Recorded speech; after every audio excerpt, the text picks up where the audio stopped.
A judge faces the ultimate test of justice when the defendant in her courtroom is her childhood best friend, falsely accused and fighting a system stacked against him. The courtroom was already abuzz with anticipation as Judge Elizabeth Carter took her seat at the bench. Known for her poise and unshakable demeanor, Elizabeth scanned the room with sharp eyes that missed nothing. This wasn't her first high-profile case, and she carried the weight of decades in the judiciary on her shoulders. But something about today felt different, though she couldn't put her finger on why. As the prosecutor began his opening remarks, she adjusted her glasses and settled into the rhythm of the trial. The defendant hadn't yet been brought in. Elizabeth glanced at the papers in front of her. The charges were serious: armed robbery and assault. Yet the details were oddly vague, and the evidence appeared thin, even at first glance. A small frown creased her forehead. The bailiff's voice broke through her thoughts. "All rise for the defendant." Elizabeth looked up. Her pen paused mid-air.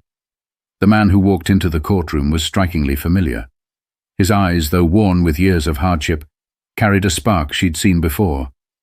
A spark from another lifetime. She sat frozen as recognition hit her like a wave. It was Andrew Davis, the boy she used to climb trees with, who shared his sandwiches with her when her lunchbox was empty. The one who made her laugh so hard she cried when life in their small, dusty Alabama town felt unbearably heavy. The same boy who vanished from her life nearly 40 years ago. Elizabeth blinked, trying to regain her composure, but her chest tightened. This wasn't just any defendant. This was her childhood friend, a man she hadn't seen since they were kids, now standing before her in handcuffs. But as the proceedings began, she couldn't shake the question echoing in her mind. How had Andrew ended up here? Elizabeth couldn't take her eyes off Andrew. His shoulders were hunched, weighed down by more than just the chains around his wrists. The once vibrant boy she remembered was now a man who looked older than his years. His gaze swept the courtroom, and when their eyes met, he froze for a moment, recognition flickering across his face. The prosecutor's voice cut through the silence. "Your Honor, the defendant, Andrew Davis, stands accused of armed robbery and aggravated assault at the North Point gas station on October 12th. Elizabeth fought to maintain her composure. "Noted," she said, her tone carefully neutral. She motioned for the trial to proceed, but her mind was racing. Memories of their childhood flooded back unbidden. Andrew's family had always struggled, his father working odd jobs and his mother sewing clothes to make ends meet. Yet Andrew had a way of carrying himself as though he was destined for something greater. They were best friends, inseparable, until the day her family moved away. After that, letters stopped coming, and life moved on. She'd always wondered what had happened to him. But now she knew. He'd ended up here, in her courtroom, accused of a crime that didn't add up. Andrew's court-appointed attorney, a young woman named Monica Hayes, stood and began to speak. "Your Honor, my client pleads not guilty. We contend that he was not at the scene of the crime, and that the evidence presented by the prosecution is circumstantial at best." The prosecutor, a sharp man in his mid-40s, smirked as if the defense's argument was a personal affront. "Your Honor, we have video surveillance from the scene and an eyewitness account placing Mr. Davis at the gas station." Elizabeth leaned forward. "Proceed with the evidence, Counselor." The prosecutor presented grainy footage from a security camera. The figure in the video wore a hooded sweatshirt, their face partially obscured. The timestamp matched the time of the crime, but it was far from conclusive. Next, he called a witness, a cashier who claimed to have seen Andrew. The witness hesitated under cross-examination, admitting he hadn't gotten a good look at the perpetrator. Elizabeth's focus shifted to Andrew as he sat quietly at the defense table. She saw no anger, no defiance, just exhaustion, the kind that comes from years of fighting battles no one else sees. Her heart clenched as she heard herself say, "The evidence presented will be reviewed carefully. This court is committed to fairness above all else." But as the day went on, Elizabeth couldn't shake the sinking feeling that Andrew wasn't just fighting for his freedom. He was fighting against a system that had already decided his fate. The second day of the trial began under a cloud of tension that seemed to permeate the courtroom. Elizabeth arrived early, as always, meticulously reviewing the evidence and witness statements before proceedings began. Yet the more she examined the case, the more glaring the gaps became. The prosecution's reliance on the grainy footage and the shaky eyewitness testimony felt like a desperate attempt to tie Andrew to a crime he might not have committed. Andrew sat silently at the defense table, his hands clasped in front of him. He avoided Elizabeth's gaze, though she caught him glancing in her direction occasionally, as if trying to reconcile the woman behind the bench with the girl he once knew. Monica Hayes, his attorney, began her cross-examination of the key witness, the cashier. "Mr. Jenkins," she said, her tone calm but firm, "you testified yesterday that you saw the defendant at the scene of the crime. Can you describe him for the court?" The man shifted uncomfortably in his seat. Well, he was wearing a hoodie, kind of tall, dark skin." "And you're certain it was Mr. Davis?" Monica pressed. "Well, yeah, I think so." Monica stepped closer, holding up a still image from the security footage. "This is the suspect you identified. Would you agree that the face is not clearly visible?" Jenkins hesitated, his eyes darting to the prosecutor for support. "I guess, yeah, it's not clear. And yet, you claimed under oath that you're sure it was my client." The prosecutor quickly objected, but the damage was done. Elizabeth could see the seeds of doubt planted in the jury's minds. Still, she knew it wasn't enough. Public defenders like Monica were often under-resourced, and without solid evidence to prove Andrew's innocence, his fate remained uncertain. The next piece of evidence, a fingerprint found on the counter, was presented by the prosecution. It matched Andrew's, but Monica pointed out that Andrew had frequented the gas station in the past, making the fingerprint inconclusive. The prosecutor, growing increasingly frustrated, doubled down on the narrative that Andrew had a history of trouble. "Your Honor," he said, "the defendant has a prior record of petty theft. This pattern of behavior cannot be ignored." Elizabeth's stomach turned. She remembered Andrew as a boy, how he once stole a loaf of bread from a corner store because his siblings were hungry. Was this the so-called pattern they were using to brand him as a criminal? She forced herself to remain impartial, even as a voice inside her screamed at the injustice of it all. During a recess, Elizabeth found herself staring out the window of her chambers, the weight of the case pressing heavily on her shoulders. The law was clear. She was to judge based on evidence, not emotion. Yet how could she ignore the systemic bias playing out before her eyes? When court resumed, Andrew finally took the stand.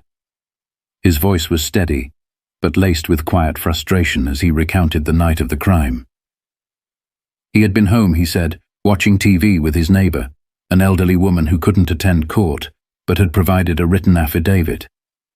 He admitted to his troubled past, but insisted he'd turned his life around.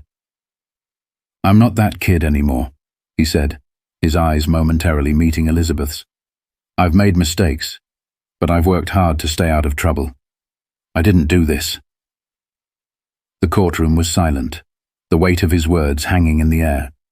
Elizabeth couldn't deny the truth in his tone, the raw honesty that didn't fit the profile of a man guilty of the crime he was accused of.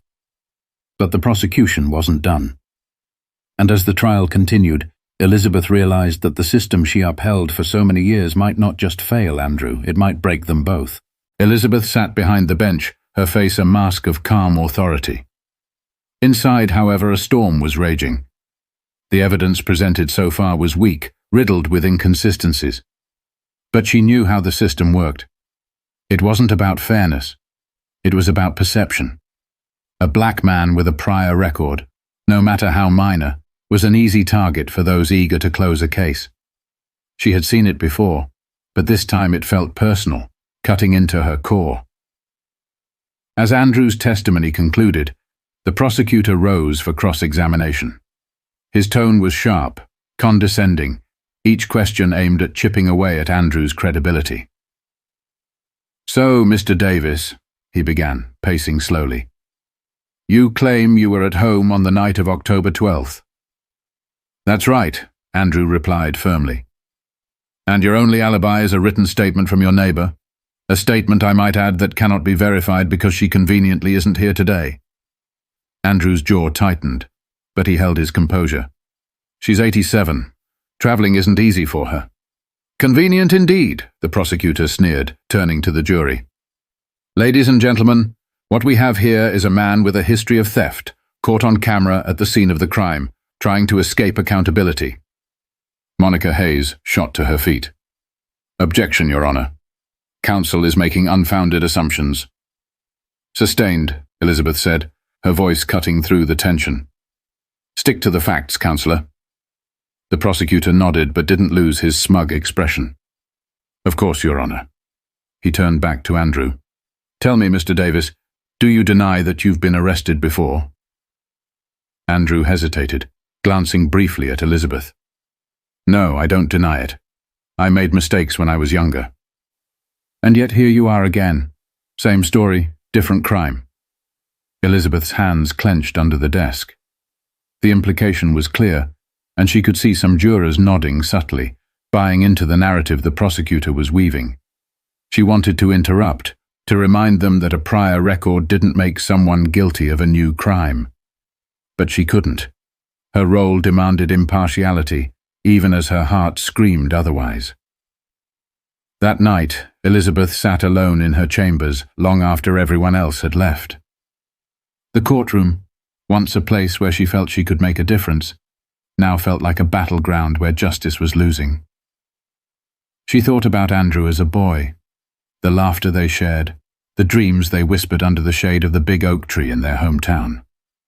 He'd always been kind, always looking out for others, even when life dealt him a cruel hand. But life had changed them both. She had climbed the ranks, earning respect and authority in a system she now questioned.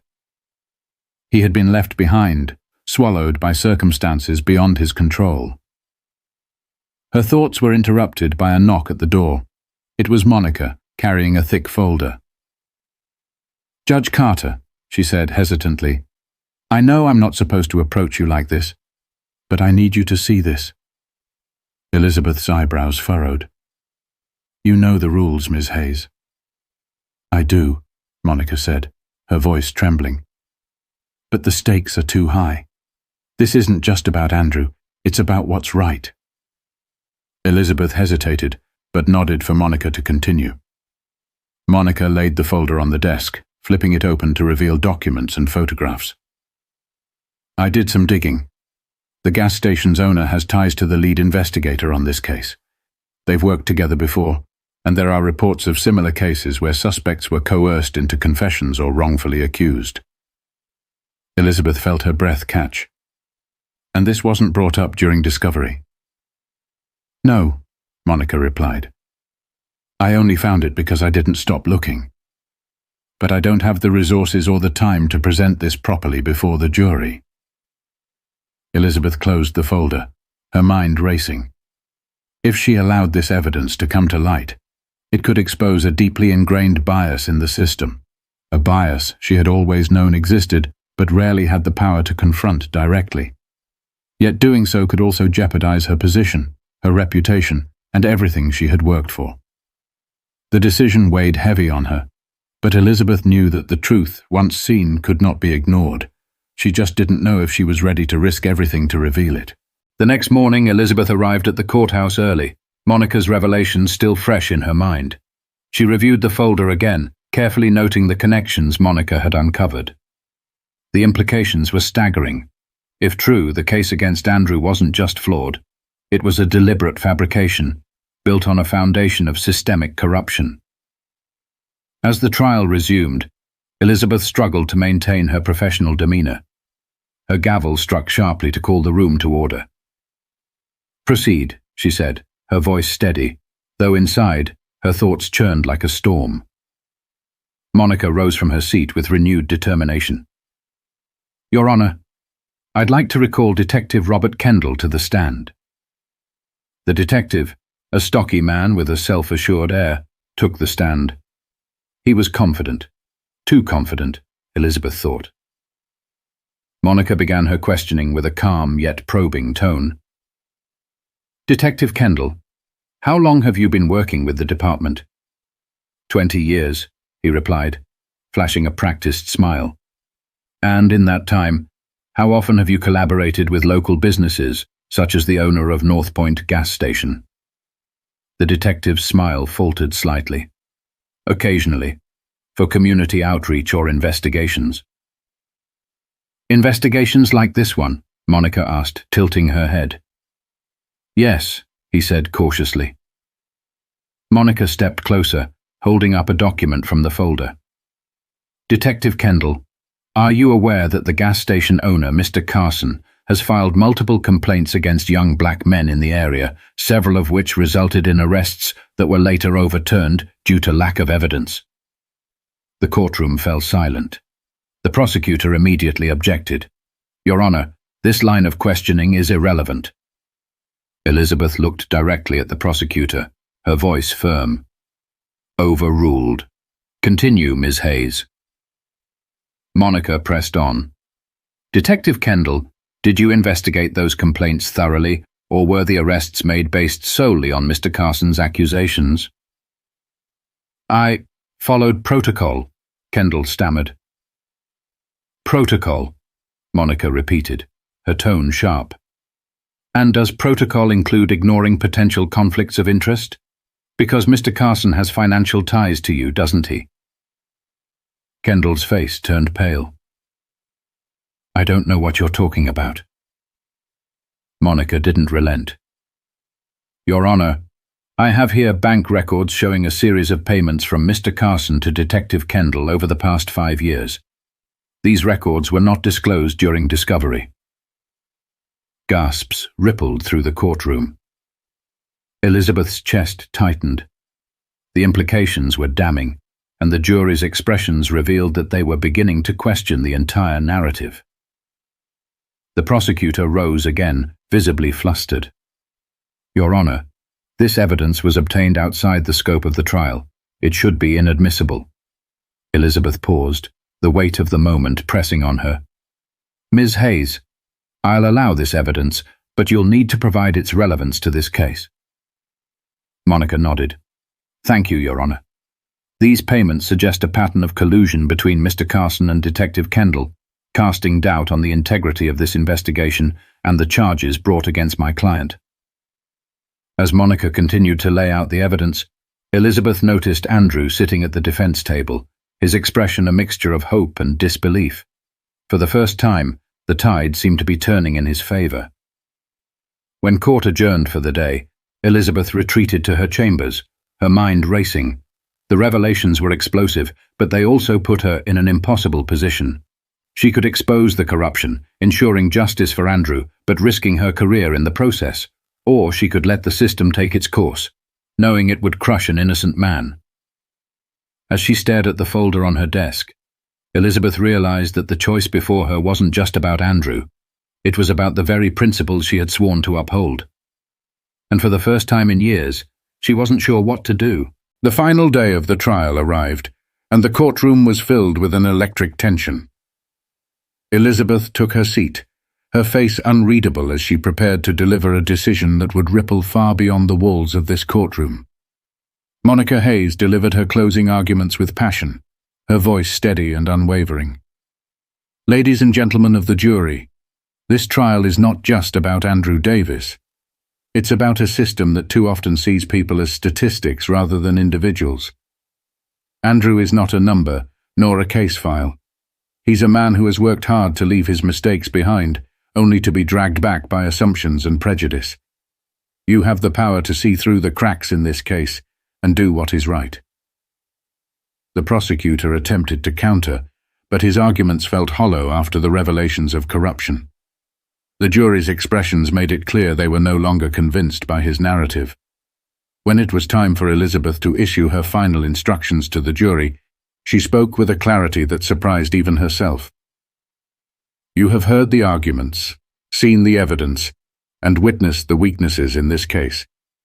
Your decision today must be based on truth, not assumptions or bias. The responsibility lies in your hands. Hours later, the jury returned with their verdict. Not guilty, the foreman announced. A wave of emotion swept through the room. Andrew let out a shaky breath, tears filling his eyes as he turned to Monica, whispering his thanks. Elizabeth watched silently, her chest tightening with a mix of relief and resolve. As she stepped down from the bench that evening, Elizabeth knew one thing. Justice wasn't perfect, but it was worth fighting for, even when the fight came at a cost. To stand for fairness, even when it's hard, is a choice we all must make. If this story moved you, consider subscribing for more like it.